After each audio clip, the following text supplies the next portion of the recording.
बिस्मिल्लाहिर्रहमानिर्रहीम। सामीन व नाज़रीन बातमकीन, मलफूज़ात जी बाबा अटकी चौथी नशस्त में हम हाज़िर हैं। आज का मुताला ज़ाहिरा नंबर 10 से शुरू होगा। फरमाते थे, एक दिन हज़रत साहब अलैहि रहमत व रिदवान शेख सादी लाहौरी मुराद हैं, मारिफ़ व हक़ाइक़ बयान फरमा रहे थे कि बाज़ हज़रात मुराक़बा में चले गए। आपने जलाल में आकर फरमाया, जिस शख्स को भी जिस चीज़ की महब्बत होती है वो दिल में होती है, ताकि वो हर जगह दिल के साथ अपने महबूब के यहाँ हाज़िर हो। या मोहब्बत आँख में होती है कि महबूब की बारगाह में उसको देखता रहे। लिहाजा अगर आप मुझसे मोहब्बत करते हैं, मोहब्बत रखते हैं, तो मेरी तरफ देखें और निगाहें न हटाएं, बल्कि आँख के साथ मेरी तरफ मुतवज्जे रहें।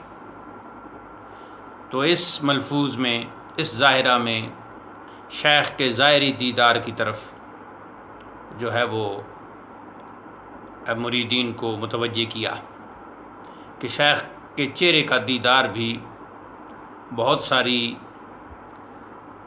हिकमतों से पुर है, बहुत सारे उसमें राज हैं। फ़कीर राकिमुल हुरूफ़, ये मौलाना उमर चमकनी मुराद हैं, एक दिन हज़रत सिर्रुल आज़म यानी जी बाबा अटकी की खिदमत में बैठा हुआ था और आपकी भी आरिफाना गुफ्तगू और आप भी आरिफाना गुफ्तगू फरमा रहे थे। उसी तरह मारिफ़ और हक़ाइक़ बयान कर रहे थे कि अहबाब में से एक शख्स मुराक़बा में चला गया। आप भी गज़बनाक हुए और इससे फरमाया कि हम बात कर रहे हैं और तू मुराक़बा में चला जाता है। तो इससे पता चला कि शेख की बारगाह में जब इंसान बैठा हो तो शेख की तरफ मुतवज्जे रहे, उस वक़्त मुराक़बा न करे।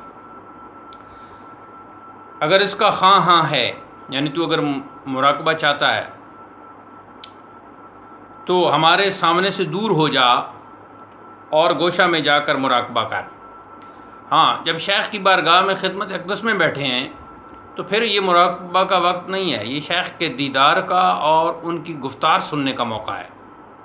तो हाँ, अगर मुराक़बा की तरफ मन कर रहा है, दिल कर रहा है, तो गोशा नशीन हो जाएं और वहाँ मुराक़बा करें, फिर शेख की आम मजलिस में न बैठें।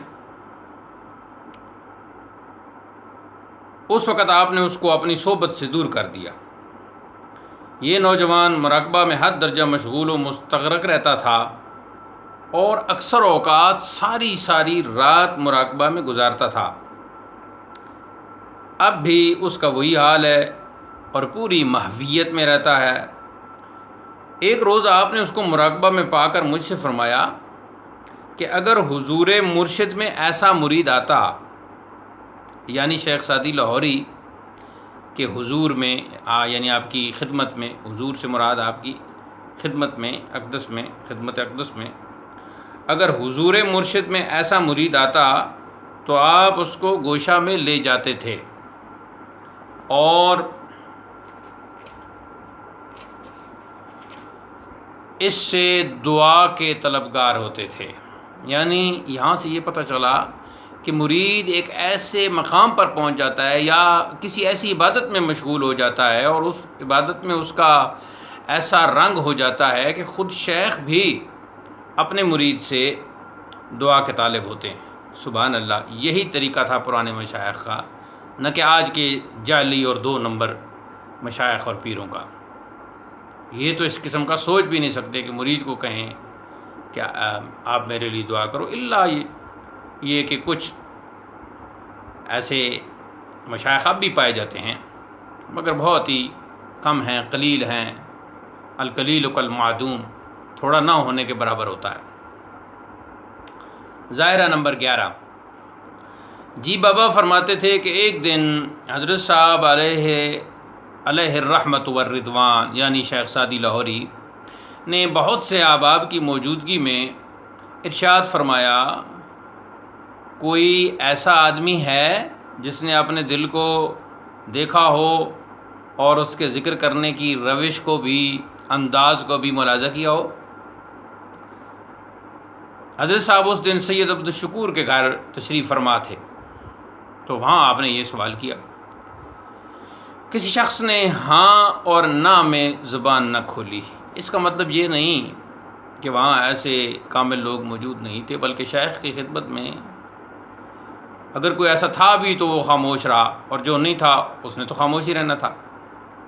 मैं करीब होकर आहिस्ता से अर्ज़ गुज़ार हुआ, यानी जी बाबा की फरमाते हैं कि मैं करीब होकर आहिस्ता से अर्ज़ गुज़ार हुआ कि मैंने दिल को देखा और उसके ज़िक्र करने की कैफ़ियत का मुशाहदा किया है। आपने दिल की इस कैफ़ियत की तशरीह व वज़ाहत का हुक्म फरमाया कि करो भाई, वज़ाहत करो उस कैफ़ियत का। मैंने उस सारी कैफ़ियत को बयान किया। हज़रत साहब ने, यानी शेख सादी लाहौरी ने, अज़राह इनायत अपना दस्ते मुबारक मेरे सर पर फेरा और मेरी इस तशरीह व वज़ाहत की तस्दीक फरमाई कि तुम बिल्कुल दुरुस्त तशरीह कर रहे हो, हाँ ऐसी कैफ़ियत होती है।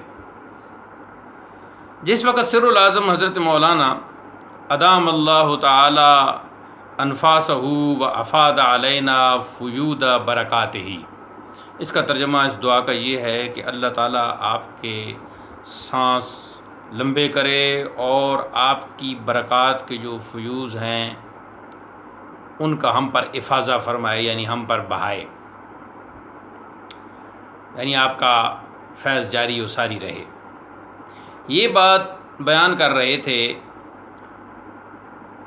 तो ये अब मौलाना उमर चुमकनी लिखते हैं कि जिस वक़्त सिर्रुल आज़म यानी जी बाबा की ये बात बयान कर रहे थे अपने मुर्शिद की, तो फ़कीर राकमुल हुरूफ और दिलदार बेग आपके सामने बैठे हुए थे। आपने तवज्जो फरमाई और हम दोनों को दिल की उस हालत का मुशाहदा करवाया। ऐसे ही दिल की तारीफ़ में कहने वालों ने कहा है कि वो दिल कैसा होता है। आगे कता लिखा हज़रत मौलाना उमर चमकनी ने, ई दिलत किस आसमां हा बरतरस्त, तेरा ये दिल कितने ही आसमानों से बुलंदतर है, बरतर है। ई दिलकता बस्त या पैगंबर अस्त, ये दिल या तो अख्ताब है या पैगंबर है, यानी दर्जा में बहुत बुलंद है। इस तरह की जो तशबीह या इस्तिआरा इस्तेमाल होता है वो उसका मतलब ये नहीं होता, या तशबीह बलीग, उसका मतलब ये नहीं होता कि जिस चीज़ से मुशाबहत या तशबीह दी जा रही है वो चीज़ हूबहू है। मुराद जो है वो बड़ी चीज़ के साथ तशबीह देने से मुराद या मकसद ये होता है कि इस चीज़ की जिसको तशबीह दी जा रही है इसकी बरतरी और इसकी अज़मत, शान और बुलंदी और रिफ़त बयान हो। मस्जिद कंदर दुरून औलियास्त, वो मस्जिद जो औलिया के सीनों में है, उनके अंदरून, उनके सीनों में है, उनके अंदर है, उनके दिलो दिमाग के अंदर है। सजदगाहे जुमला आस्तां जा खुदास्त, वो सारी की सारी एक सजदगाह है और वहाँ खुदा है, यानी खुदा के अनवार व तजल्लियात हैं। तो इसमें दिल की कैफ़ियत का कि याद इलाही में और ज़िक्र इलाही में दिल कैसी कैफ़ियत का हामिल हो जाता है, इस मलफूज़ में इस बात का इजहार फरमाया। ज़ायरा नंबर 12 फरमाया, लोगों की सोबत के बायस तकलीफ़ में रहता हूँ, यानी जो मुख्तलिफ़ अहबाब से मुलाकातें होती रहती हैं, उनके साथ जो मजलिस होती है। इब्तदाई दौर में मैंने हज़रत साहब यानी शेख सादी लाहौरी से अर्ज़ की थी कि अगर इजाज़त मरहमत फ़रमाएँ तो मैं खलवत इख्तियार करूँ और ख़ामोश रहा करूँ। यानी एक तो ये है कि मैं मजलिस करता हूँ और फिर मुरीदीन आते हैं, खुलफ़ा आते हैं, अहबाब आते हैं, तो फिर ज़ाहिर है उनसे गुफ्तगू करनी होती है तो उसमें मैं अपनी जो मेरी रूहानी ग़िज़ा है उसमें मैं कमी महसूस करता हूँ, और जो मेरी खलवत की लज्जतें हैं वो मादूम होती और ख़त्म होती नज़र आती हैं। वो उन लज्जतों को मैं उस तरह कमा हक़्क़ू नहीं पाता। तो फिर मैंने अर्ज़ की थी कि अगर इजाज़त मरम्मत फ़रमाएँ तो मैं खलवत इख्तियार करूँ और ख़ामोश रहा करूँ। और आगे कता लिखा, आशकां रा चिरुए बात जुज़ आँके लब दो जंद दर तुमी निगरन। वो शाक ए महबूब जब तेरे सामने होते हैं तो उन्हें इसके अलावा और क्या चाहिए कि वो अपने होंठ और अपने लब बंद कर लें और तेरे चेहरे की, तेरे रुख की ज़ियारत में माव हो जाएं, अनवारे और तजल्लियाते चेहरा में जो है वो गुम हो जाएं। बरतरे तो मुकीम नतवा बूद हल्का ए मी जनंद मी गुजरन। अगर तेरे दर पर वो मुकीम नहीं हो सकते तो फिर हल्का ए मी जनंद, एक हल्का बना लें, एक दायरा बना लें, वमी गुजरन, और उसमें से गुज़रते चले जाएं। तो ये इसकी तशरीह इस कथा की मज़ीद भी की जा सकती है, मगर अब इसका महल नहीं, चूँकि मलफूज़ का जो असल मौजू है वो ये है कि मैं बजाय आबाब से मुलाकात के मजलिस के खलवत इख्तियार करूँ। ये सुनकर हज़रत साहब फरमाने लगे, खलवत नशीनी के दौरान यानी दौरान में कसरत से लोग आपके पास आएंगे। जब आप एक अलग हो जाएंगे, खलवत में चले जाएंगे, तो फिर कसरत से लोग आएंगे और यूँ शोहरत हो जाएगी कि फ़लाँ जगह एक अल्लाह के वली बैठे हैं। नीज़ लोगों के, तो इससे ये पता चला कि जो असल अल्लाह के वली हैं वो शोहरत नहीं चाहते। नीज़ लोगों के रुजू की वजह से, रुजू से मुराद ये है कि लोगों की आमद की वजह से लोग आपकी तरफ रुजू करेंगे, आपकी तरफ आएंगे, कसरत से आएंगे। आप ज़्यादा तकलीफ़ महसूस करेंगे कि अब मजलिस में रहते हैं तो लोग आते हैं और इतने नहीं हैं, लेकिन जब खलवत में चले जाएंगे तो ज़्यादा मशहूर हो जाएंगे, ज़्यादा आपको शोहरत हासिल हो जाएगी, तो फिर ज़्यादा मखलूक आएगी, ज़्यादा लोग आपकी तरफ रुजू करेंगे, तो फिर तकलीफ़ भी ज़्यादा महसूस होगी। कि इसी तकलीफ़ से बचने के लिए तो आप खलवत में गए थे। अगर आप चाहते हो कि कोई शख्स आपको न पहचाने तो बाज़ारों में घूमें और गली कूचों में बैठें, ताकि लोग आपका खोज न लगा सकें। जब आप गली कूचों में बैठेंगे, बाज़ारों में घूमेंगे, तो लोग आपको एक आम आदमी तस्वुर करेंगे, एक आम शख्स और एक आम फ़र्द, समाज का एक आम फ़र्द समझने लगेंगे। तो इस तरह वो आपका खोज न लगा सकेंगे, सिवाय उस शख्स के जिसको फ़ैज़ अज़ली ने रहनुमाई की हो। हाँ, अज़ली से जिसको फ़ैज़ मिला हो, अक्ल और खिरद और समझ बूझ अता की गई हो, वो तो आपको लोगों के अंदर पहचान लेगा। वो आपको एक, भले आप आमी बने रहें, एक आम फ़र्द आपने आप को शो करने की, दिखाने की कोशिश करें, मगर वो आपको पहचान लेगा, जान लेगा। जिसको फ़ैज़ अज़ली मिला हुआ हो, अज़ली से उसको अक्ल रहनुमा, दिमाग रहनुमा मिला हुआ हो, यानी ऐसा आदमी आपको पहचान लेगा। लिहाजा इसी वजह से आगे फिर जी बाबा की फरमाते हैं, लिहाजा उस वक़्त जो भी बाज़ार था, जो भी अटक का इलाका था, लिहाजा इसी वजह से मैं बाज़ारों और गली कूचों में फिरता हूँ और लोगों की तरफ बहुत कम मुतवज्जे होता हूँ।